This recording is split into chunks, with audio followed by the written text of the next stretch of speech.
Hello friends, সবাইকে welcome জানাই নতুন একটি ভিডিওতে। এই মুহূর্তে যে গুরুত্বপূর্ণ আপডেটটির দিকে আমরা নজর রাখবো সেটি হচ্ছে প্রাথমিক নিয়োগ দুর্নীতির পর্দাফাঁস।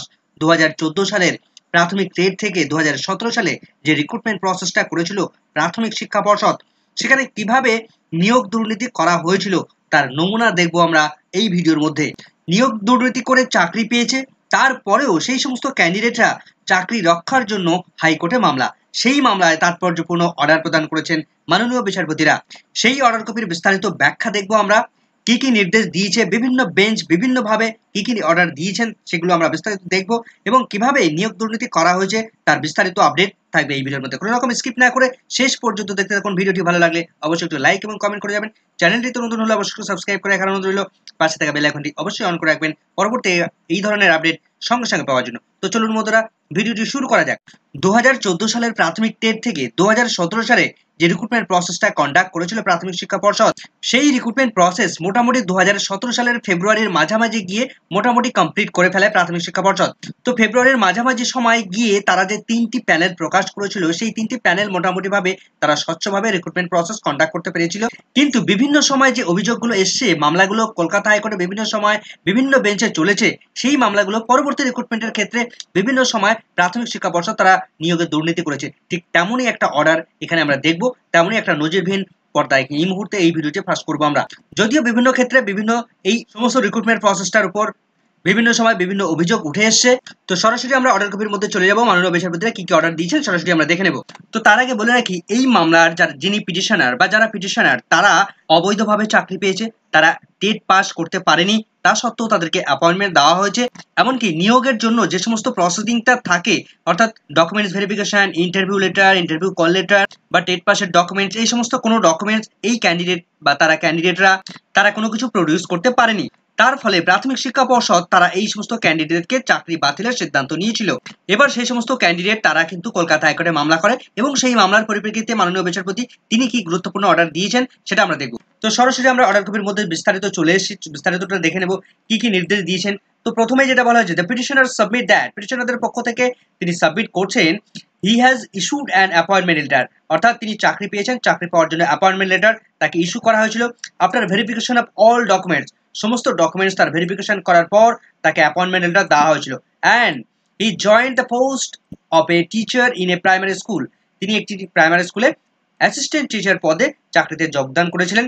বাট আফটার সাম ডেজ, কিছুদিন পরে গিয়ে he was called by the chairman of district primary school council by DPSC, যেটাকে ডিপিএসসি বলা হচ্ছে ফর শর্ট, অর্থাৎ কনসার্ন ডিপিএসসি, তাদের ডিপিএসসির মধ্য দিয়ে চেয়ারম্যানের মধ্য দিয়ে তিনি ডাক পান, এবং সেখানে বলা হয় with his appointment letter and he was directed to produce some documents which he failed to produce on that day when it was fixed.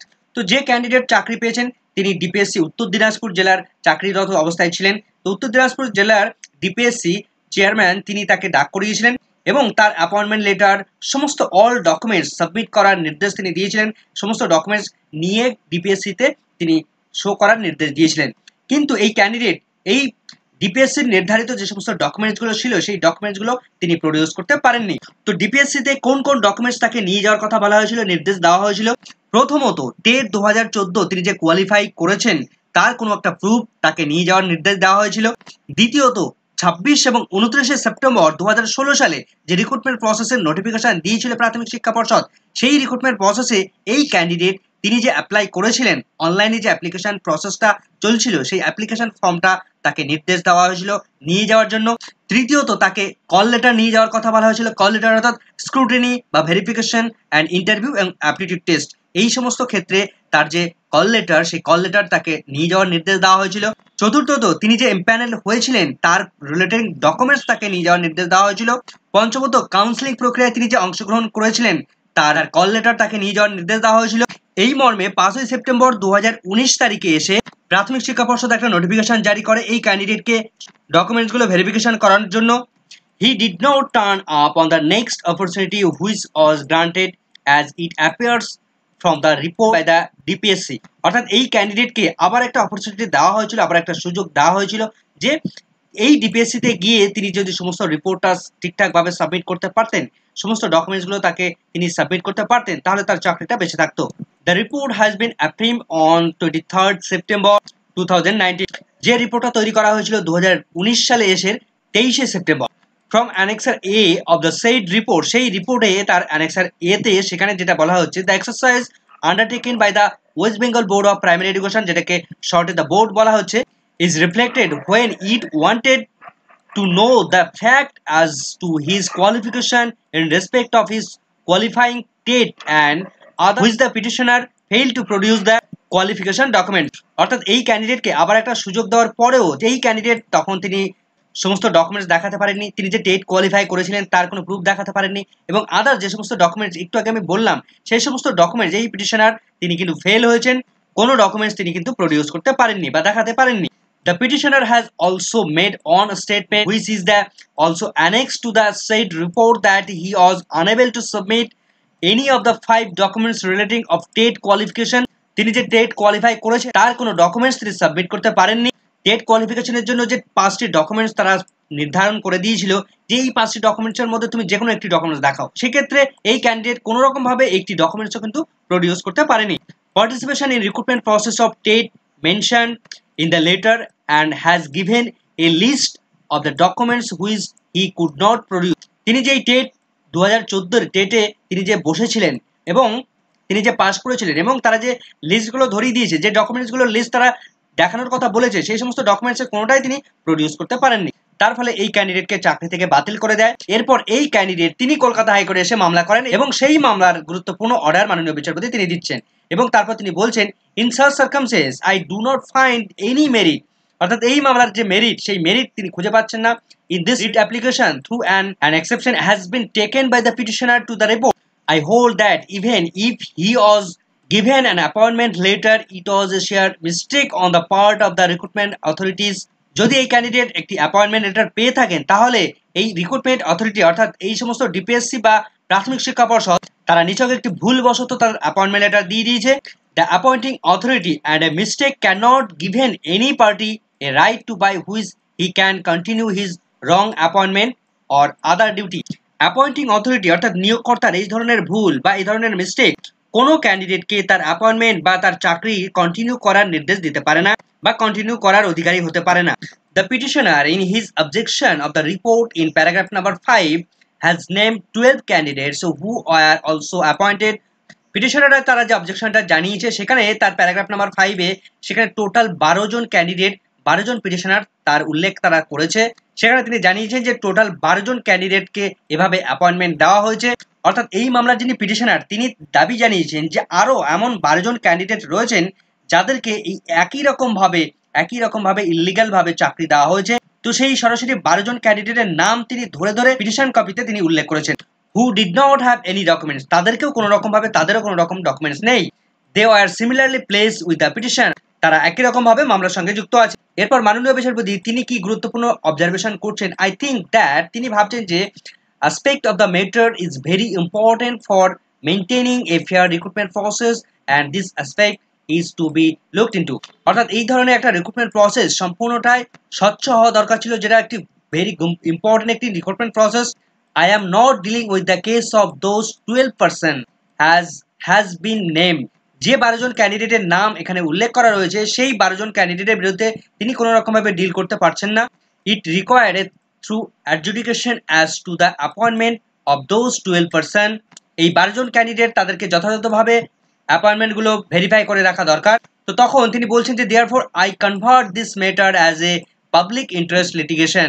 অর্থাৎ তখন তিনি এই মামলাটিকে পাবলিক ইন্টারেস্ট লিটিগেশন মামলায় কনভার্ট করে দিচ্ছেন। তো প্যারাগ্রাফ নাম্বার 5 এ যে সমস্ত ক্যান্ডিডেটের নাম সেখানে বলা রয়েছে সেই সমস্ত ক্যান্ডিডেটদের বিরুদ্ধে সমস্ত বিষয়টা খতিয়ে দেখার জন্য এই মামলাটিকে পাবলিক ইন্টারেস্ট লিটিগেশনে কনভার্ট করে তিনি দিচ্ছেন। Registry of director to take appropriate step to place his matter before the honourable chief justice.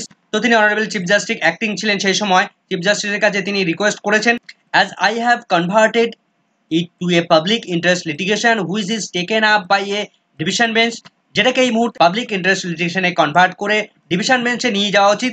The petitioner is directed to arrange all pleading. পিটিশনারকে তিনি নির্দেশ দিচ্ছেন এই সমস্ত মামলাটি সমস্তটাই ডিভিশন বেঞ্চে ফাইল করার নির্দেশ তিনি দিচ্ছেন। chronologically in this matter in the form of the paper books for the honorable judge of the court, requisite number of copies for the department। তো এভাবে মাননীয় বিচারপতি তিনি কিন্তু তার অর্ডার প্রদান করেছেন।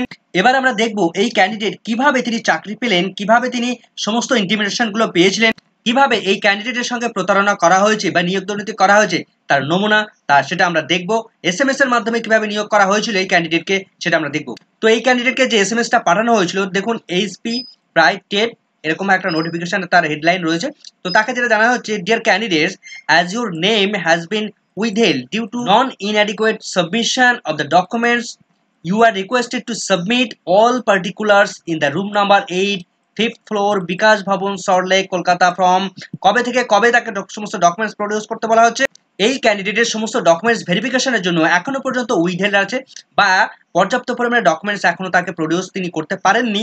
তো তার অল ডকুমেন্টস সাবমিট করার জন্য তিনি এই এসএমএসটা করা হচ্ছে, তাকে রিকোয়েস্ট করা হচ্ছে তো সাবমিট অল পার্টিকুলার সমস্ত ডকুমেন্টস। রুম নাম্বার 8 সল্টলেক বিকাশ ভবনে এই তার রুম নাম্বার 8-এ গিয়ে তাকে সাবমিট করার নির্দেশ দেওয়া হচ্ছে।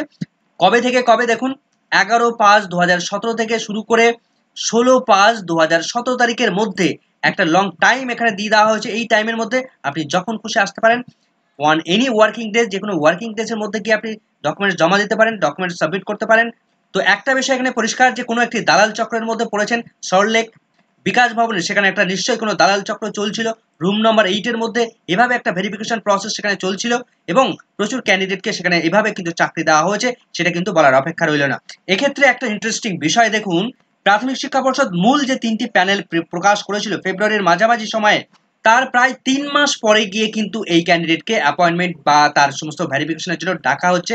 দেখুন 5 মে মাসে গিয়ে তাকে ডাকা হচ্ছে, যেখানে ফেব্রুয়ারি মাসে মূল নিয়োগ প্রসেসটা কমপ্লিট করে ফেলেছে প্রাথমিক শিক্ষা পর্ষদ। তো সামগ্রিকভাবে বলা যেতে পারে যে প্রাথমিক শিক্ষা পর্ষদ প্রথম যে 3টি প্যানেলে তারা রিক্রুটমেন্ট প্রসেস কন্ডাক্ট করেছিল, সেখানে মোটামুটি ফ্রেশ ভাবে রিক্রুটমেন্ট প্রসেসটা কন্ডাক্ট করেছিল। তারপরেই বিভিন্ন সময় যে সমস্ত রিক্রুটমেন্ট প্রসেসগুলো তারা কন্ডাক্ট করে সেখানেই তারা ডুপ্লিসিটিগুলো করেছিল এবং বিভিন্ন ক্ষেত্রে দেখা গেছে সিবিআই যে সমস্ত তদন্তগুলো করেছে তাদের ক্ষেত্রে যারা পরবর্তীতে রিক্রুটমেন্ট প্রসেসে তারা চাকরি পেয়েছে তাদের ক্ষেত্রেই ডকুমেন্টসের ডিসপুট লক্ষ্য করা গেছে।